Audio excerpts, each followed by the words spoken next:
আপনি কি আমাদের বলবেন কাফারা কি?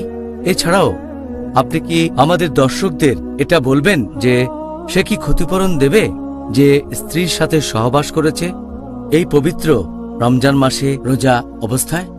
আরবি শব্দ কাফারা এর মূল শব্দটা কুফর, যার মানে গোপন করা, যার মানে লুকিয়ে রাখা, যার মানে ঢেকে রাখা।